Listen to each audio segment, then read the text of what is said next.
Welcome back everyone. I hope all of you are doing good. Last lecture में हम लोगों ने देखा था कि पैरेललोग्राम को डिस्क्राइब किया था. व्हाट इज अ पैरेललोग्राम ना. तो पैरेललोग्राम के डेफिनेशन सिंपल डेफिनेशन थी जो हम लोगों ने ये ड्रॉ करके भी देखा था, जिसमें अपोजिट साइड्स पैरेलल हो. अपोजिट साइड्स पैरेलल हो, that figure is that quadrilateral is known as parallelogram. उसके बाद नेक्स्ट हम लोगों ने देखा कि रेक्टेंगल भी एक तरह का पैरेललोग्राम है, स्पेशल पैरेललोग्राम है, एंड स्क्वायर भी एक तरह का स्पेशल पैरेललोग्राम है. तो वेन डायग्राम के हेल्प से हम लोगों ने देखा all rectangles are parallelogram, all squares are also parallelogram, but all parallelograms are not a square or a rectangle. You can say rectangle is a special kind of parallelogram and a square is a special kind of parallelogram, and you can also say that a square is a special kind of rectangle or rectangle is a special kind of parallelogram. जब हम एक parallelogram के angle को fix कर दिए, हर एक angle को 90-90, तो वो रेक्टेंगल हो जाता है. एंगल फिक्स करने के बाद अगर हम साइड का लेंथ को भी फिक्स कर देंगे, इक्वल लेंथ कर देंगे साइड को, तो हमने और रिफाइन कर दिया, तो उस क्वाड्रिलेटरल को हम क्या बोलेंगे, उसको हम स्क्वायर बोलेंगे. तो जब लेंथ को भी हमने फिक्स कर दिया तो वैसे क्वाड्रिलेटरल को हम स्क्वायर बोलेंगे. So moving ahead, to understand the relations between side and angle of parallelogram, let us construct the figure. फिर हम लोगों ने एक पैरेललोग्राम भी ड्रॉ किया है ना,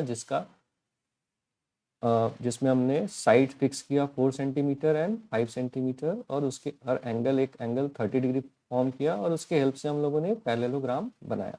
और ये बनाने के बाद नेक्स्ट हमने पैरेललोग्राम तो बना लिया जिसमें अपोजिट साइड्स हमने पैरेलल बना लिए, कुछ लेंथ फिक्स करके बना लिया. उसके बाद हमने एक डिडक्शन किया. तो पैरेललोग्राम हमने बनाया, उसके बाद हमने डिडक्शन किया, उसमें हमने ये देखा कि opposites angle of parallelogram are equal है. ये हम लोगों ने डिड्यूस करके देखा, तो हमें एक प्रॉपर्टी मिल गया that adjacent pair of angle adds up to 180 degree in a parallelogram. Adjacent pairs जो होते हैं एंगल के, they adds up to 180 degree. Just simple हमने पैरेलल लाइंस और ट्रांसवर्सल वाला प्रॉपर्टी यूज करके ये प्रूव किया. And also that opposite pair of angles are equal. ये भी हम लोगों ने एक बहुत अच्छा, एक एंगल को x माना, उसके हेल्प से adjacent angle 180 degree minus x होगा, और इसके हेल्प से हम लोगों ने देखा कि अपोजिट एंगल इक्वल आ रहे हैं, है ना. तो हमें एक और प्रॉपर्टी मिल गई that opposite angle of parallelogram are equal. Next deduction क्या है, हम एक फिगर लेते हैं, एक क्वाड्रिलेटरल लेते हैं जिसमें अपोजिट साइड्स हमने पैरेलल कर दिया, और हमने डिड्यूस किया कि opposite angles are equal and adjacent angle are supplementary, that adjacent angle adds up to 180 degree, है ना. आजू बाजू वाले एंगल जुड़ के 180 डिग्री बनाएंगे, उनका सम जो होगा 180 होगा, और अपोजिट एंगल इक्वल है, ये हमने डिड्यूस कर लिया. नेक्स्ट डिडक्शन हम क्या कर रहे हैं, नेक्स्ट डिडक्शन मतलब हम उससे क्या निकाल रहे हैं, एक प्रॉपर्टी निकाल रहे हैं. तो नेक्स्ट क्या है, what can we say about the sides of parallelogram. Parallelogram के साइड्स के बारे में क्या कर सकते हैं. तो by looking at a parallelogram it appears that opposite sides are equal. देखने में तो ऐसा लगता है कि अपोजिट साइड्स इक्वल होगा, बट सिर्फ देखने मात्र से हम इसको सही नहीं मान सकते हैं, है ना.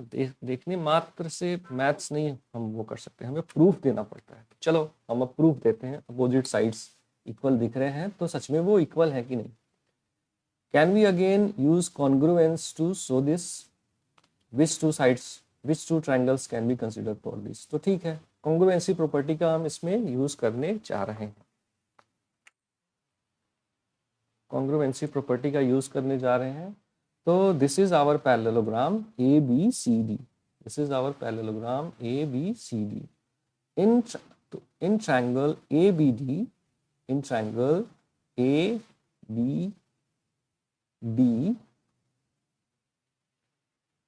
the angle marks with single arcs are equal. In triangle ABD and triangle CBD, D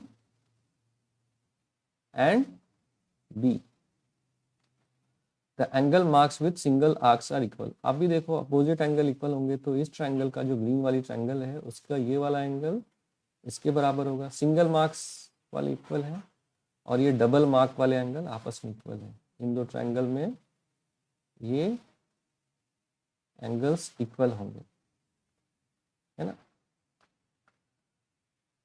as they are opposite angles to parallelogram, since AD is parallel to, अब इनको तो बोल सकते हो एंगल A और एंगल C इक्वल होगा क्योंकि these are opposite angles, है ना, these are opposite angles, but angle this one angle को एंगल ADB और एंगल DBC को इक्वल कैसे कर रहा है, तो since AD is parallel to BC, AD and BC ये आपस में पैरेलल है, तो ये एरो मार्क्स पैरेलल लाइंस को दिखा रहा है, पैरेलल लाइंस को दिखा रहा है। तो ये जो DB है it will act as a transversal and the angle marks with double arc are equal as they are alternate angle, है ना, तो ट्रांसवर्सल का वो अल्टरनेट एंगल है तो वो इक्वल होते हैं ना।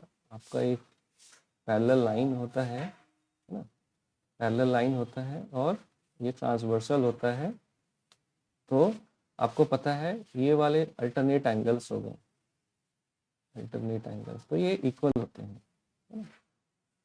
इस केस में पैरेलल लाइंस आपका, आप इसी फिगर को ऐसे ओवरटर्न कर दो, है ना, पैरेलल लाइंस आपका ऐसे हो जा रहा है और ट्रांसवर्सल ऐसे हो जा रहा है, तो अल्टरनेट एंगल क्या होगा इसका, ये होगा, है ना। अगर आप इस फिगर से कंपेयर करो तो आपका पैरेलल लाइंस ऐसा हो जा रहा है और आपका ट्रांसवर्सल जो डायगोनल है कुछ इस तरीके से हो जा रहा है ना, तो alternate angle this one and this one they will be equal. So by AAS और एक साइड कॉमन है, this DB side is common. Condition the triangle are congruents, that is triangle ABD, triangle ABD is congruent to triangle, इसमें देखो इसमें this angle A side पे है, A vertex पे है, तो ये वाला एंगल यहाँ किस वर्टेक्स पे है, ये C वाले वर्टेक्स पे, तो हम लिखेंगे C। उसके बाद यहाँ B, इस ट्रायंगल के नेमिंग में B आया है, तो B पे जो एंगल है वो मार्क नहीं है, तो हम इस वाले ट्रायंगल में वही एंगल ढूंढेंगे जो मार्क नहीं है, तो that is on vertex D, तो D। नेक्स्ट जो है D है, एंगल D, तो एंगल D ये डबल आर्क वाला एंगल है, तो इस वाले ट्रायंगल का डबल आर्क वाला एंगल कौन है, B, तो it is going to be triangle CDB। Triangle ABD is congruent to triangle CDB। तो ट्रायंगल जब आप कॉन्ग्रुएंसी प्रूव करते हैं तो आपको ट्रायंगल का नेमिंग भी उसके हिसाब से कॉरस्पॉन्डिंग नेमिंग होनी चाहिए, वरना आपका गलत हो जाएगा congruency.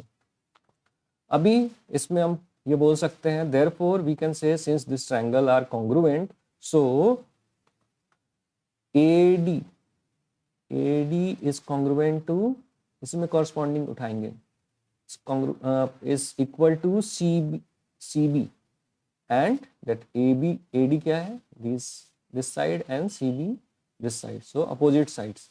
Next AB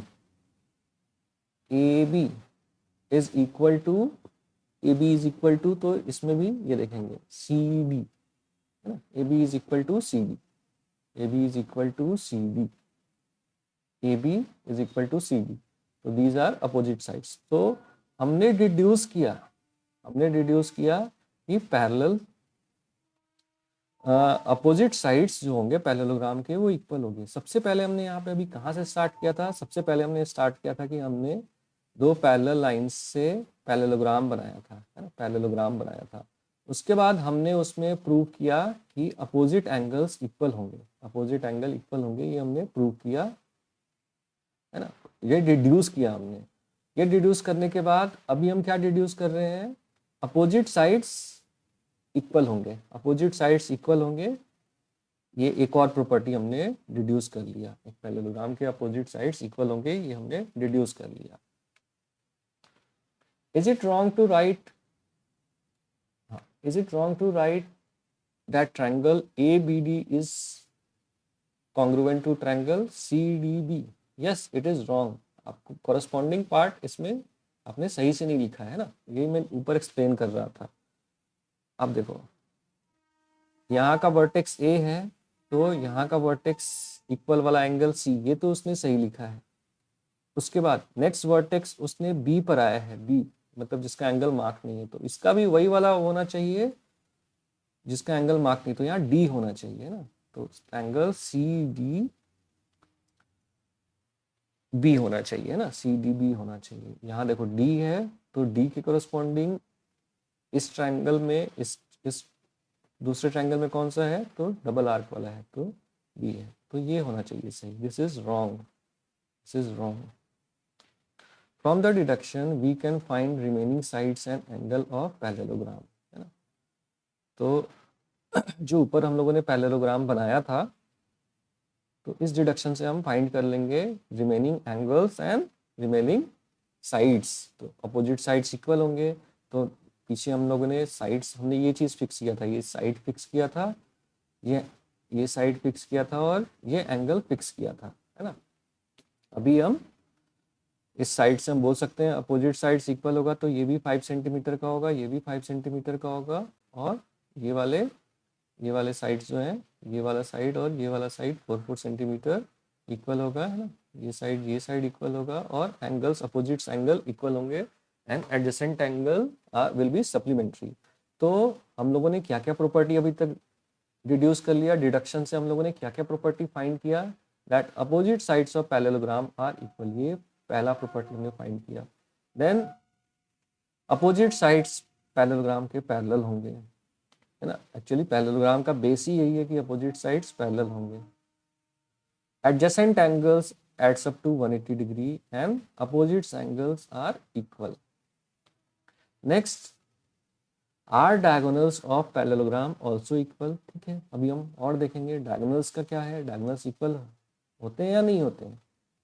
check with parallelograms that you have constructed. अभी आपने ऊपर पैरेललोग्राम बनाया है, तो आप उसमें देखो उसके डायगोनल्स इक्वल होंगे। ये आपको देखने से ही लग रहा है, ये वाला ये डायगोनल है और ये वाला ये डायगोनल है, तो आपको दिख रहा है कि BD diagonal BD is smaller than diagonal AC, है ना। लेंथ ये हमको देख कर ही लग रहा है ऐसा।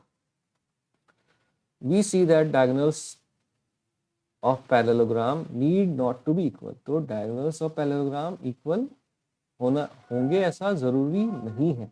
They need not to be equal, हो भी सकते हैं, नहीं भी हो सकते हैं, ऐसा कुछ फिक्स नहीं किया। लेकिन रेक्टेंगल के केस में क्या था, डायगोनल्स इक्वल होंगे, डायगोनल्स इक्वल थे। देखा था हम लोगों ने, 2 स्टिक लिया था और उससे हमने equal length of carpenter problem से 2 इक्वल लेंथ ऑफ स्टिक लिया था, और उससे हम लोगों ने उसको सेंटर पे मैच करके क्वाड्रिलेटरल जो बनाया था, तो हमको वो ऑटोमेटिक रेक्टेंगल मिल गया था, है ना।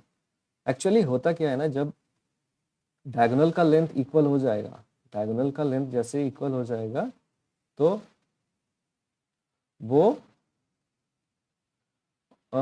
एक तरह से वो रेक्टेंगल बन जाएगा, है ना, रेक्टेंगल बन जाएगा। Do they bisect each other और do the point of intersection is mid point. तो क्या ये जो डायगोनल्स हैं आपस में एक दूसरे को बाइसेक्ट कर रहे हैं, मतलब अगर क्या हमारा BO is equal to OD हो रहा है, मतलब वो पॉइंट पे जहाँ इनका पॉइंट ऑफ इंटरसेक्शन है वो डिवीजन का भी पॉइंट है क्या उनका लेंथ का, या फिर AO is equal to OC हो रहा है, ऐसा हमको फाइंड करना है। तो आप लोग मेजर करके देखो, ये रहेगा, है ना, वो हम डिड्यूस करेंगे। तो रीजन एंड और experiment to find out this, है ना। तो ये हम फाइंड करते हैं, ये हम डिड्यूस करके देखते हैं ये चीज़ हम प्रूव करके देखते हैं। What is the point of intersection of two diagonals in a parallelogram, है ना। तो ये हम लोगों ने सिमिलरली हम कॉन्ग्रुएंसी का यूज करके इस चीज को प्रूव करेंगे, कॉन्ग्रुएंट ट्रायंगल का प्रॉपर्टी यूज करके। तो this is as in case of rectangle, we find out that diagonals bisects each other by examining congruency in parallelogram EZ। तो नीचे एक आपको पैरेललोग्राम दिख रहा होगा जिसका नाम है EZ, EASY। तो इसमें ये हमने डायगोनल बना दिया, ES and AY is diagonal. तो हम ट्रायंगल कौन कौन सा उठाएंगे, AOE and triangle YOS,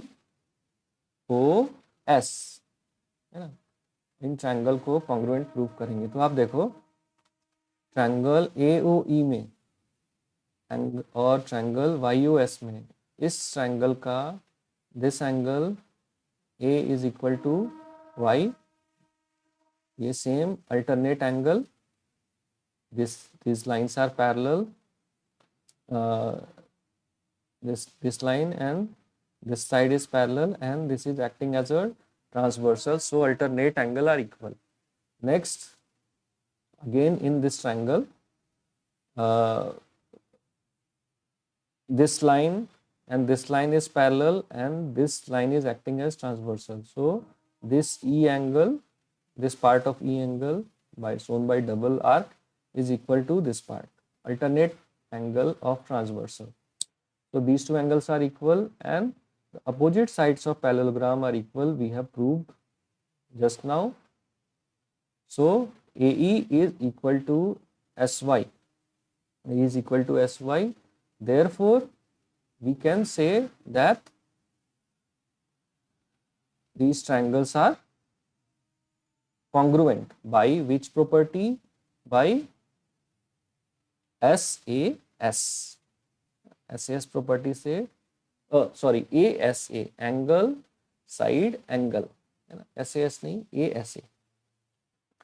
The angle marked using single arcs are equal and so are the angle marked using double arc since they are alternate angle of parallel lines. Thus by ASA condition the triangle are congruent, that is triangle AOE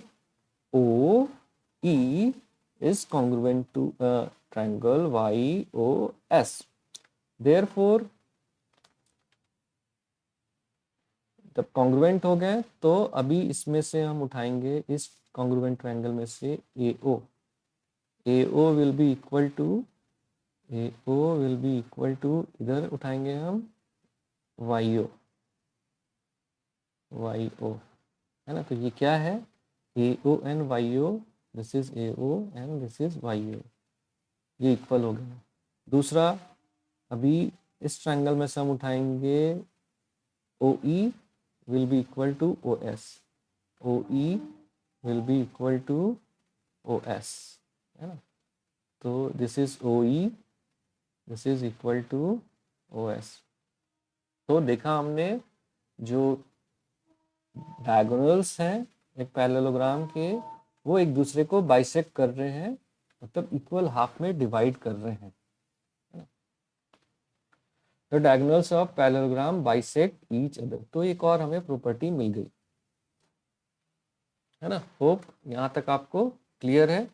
next जो है हमारा quadrilateral with equal side length, है ना। तो next, are square the only quadrilateral which have equal side length? Let us explore this question through construction. तो square हमने एक ऐसा क्वाड्रिलेटरल देख चुके हैं जिसका नाम है स्क्वायर, जिसमें सारे साइड्स इक्वल होते हैं, है ना। स्क्वायर में तो square is a basically special kind of rectangle. Rectangle में क्या था, अपोजिट साइड्स इक्वल थे। तो पैरेललोग्राम में क्या है, पैरेललोग्राम में भी अपोजिट साइड्स इक्वल हैं, लेकिन एंगल जो है 90 डिग्री नहीं है। तो एंगल 90 डिग्री नहीं है, लेकिन अगर हम एक ऐसा पैरेललोग्राम बनाएं जिसमें अपोजिट साइड्स पैरेलल भी हैं और इक्वल भी हैं, है ना, सारे साइड्स मतलब सॉरी अपोजिट साइड्स के साथ साथ एडजेसेंट साइड भी अगर इक्वल हो गए, अगर इसी एक पैरेललोग्राम है, इसी को हम एक ऐसा फिगर बना दें, है ना, जिसमें एडजेसेंट साइड्स इक्वल भी, मतलब ऑल साइड्स इक्वल हो जाएंगे, अपोजिट साइड्स तो इक्वल होते ही है, तो that will be A special kind of parallelogram जिसको हम रोम्बस बोलते हैं। क्या बोलते हैं उसको हम? रोम्बस। तो जैसे स्क्वायर के केस में था, रेक्टेंगल से स्क्वायर बना था, स्पेशल काइंड ऑफ रेक्टेंगल, उसी तरीके से पैरेललोग्राम से स्पेशल काइंड ऑफ पैरेललोग्राम क्या बनता है, जो हम साइड्स को इक्वल कर देते हैं, उसको हम रोम्बस बोलते हैं। तो we will see its property in next discussion session. Thank you.